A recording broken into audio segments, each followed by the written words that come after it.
نحمد و صلی علی رسول الکریم۔ یہ ایک سوال ہے کہ ووٹ کس قسم کے افراد کو دیا جائے اور ووٹ دیتے وقت امیدوار میں کن شرائط کا ہونا ضروری ہے۔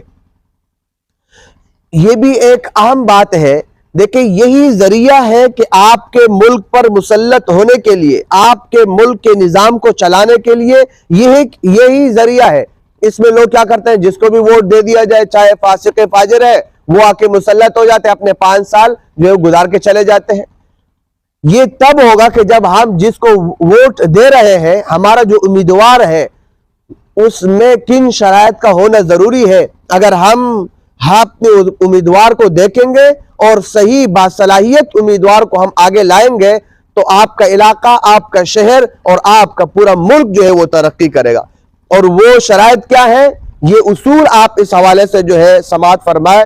ووٹ کے سلسلے میں اصول یہ ہے کہ حلقہ انتخاب میں کھڑے ہوئے امیدوار کی ذاتی اہلیت اور قابلیت کے ساتھ ساتھ اس بات کو بھی ملحوظ رکھا جائے کہ اس کے پارٹی کا منشور اسلام، مسلمانوں، ملک اور ملت کے حق میں مفید ہو۔ کہ اس کا منشور کیا ہے، پارٹی کا منشور کیا ہے، بڑے کون ہیں، وہ دین کو پسند کرنے والے ہیں، دین کے خلاف ہیں، دین کے دشمن ہیں، وہ کون لوگ ہیں، اس کے سربراہ کون ہے، اس پارٹی کا بڑا کون ہے، قرآن اور سنت کے خلاف نہ ہو، اور یہ بھی غالب گمان ہو کہ یہ امیدوار اپنے اس منشور کے نفاذ کی کوشش کرے گا۔ نیز جس امیدوار میں درجہ ذیل صفات پائی جائے تو وہ دوسرے مد مقابل امیدوار کے بنسبت ووٹ دینے کا زیادہ حقدار ہے۔ کچھ شرائط ہے، کچھ صفات ہے جو ہم بیان کریں گے۔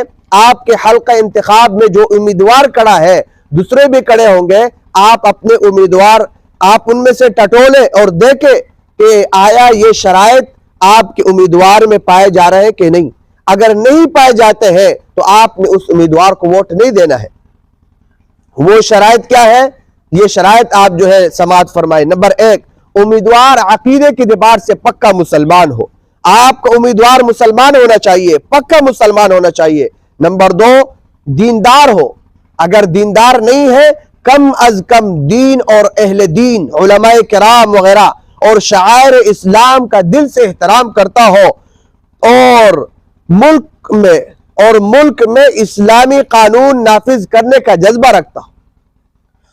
یہ دوسری شرط ہے۔ تیسری شرط کیا ہے، دیانتدار ہو، ضمیر فروش نہ ہو۔ دیانتدار ہو، ضمیر فروش نہ ہو۔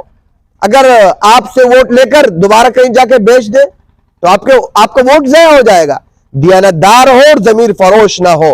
نمبر 4، نظریہ پاکستان اور اسلامی قومیت کا حامی ہو۔ ملک کا دشمن نہ ہو، دین کا دشمن نہ ہو، غدار نہ ہو۔ ایسا نہ ہو کہ آپ کے ملک کو بیچ دے اور دین کے قوانین پر سودا کرے۔ نمبر 5، شریف اور با اخلاق ہو۔ آپ کا امیدوار شریف اور با اخلاق ہو، ملک اور قوم کی واقعی خدمت کرنا چاہتا ہو۔ نمبر 6، کل عام اور فسق اور فجور، یعنی گناہ کبیرہ میں مبتلا نہ ہو۔ شراب نوشی وغیرہ اس طرح کی چیزیں جو گناہ کبیرہ ہے اس میں مبتلا نہ ہو۔ اگر آپ کا امیدوار کل عام فسق اور فجور، زنا وغیرہ اور شراب وغیرہ ان چیزوں میں مبتلا ہے تو آپ اس کو بھی ووٹ نہ دیں۔ نمبر 7، سلیم الفکر ہو اور نظام حکومت کو اچھی طرح جانتا ہو۔ نظام حکومت کو اچھی طرح جانتا ہو۔ جب وہ نظام حکومت کو نہیں جانتا ہے تو پھر وہ کس طرح جو ہے اس نظام کو چلا سکتا ہے۔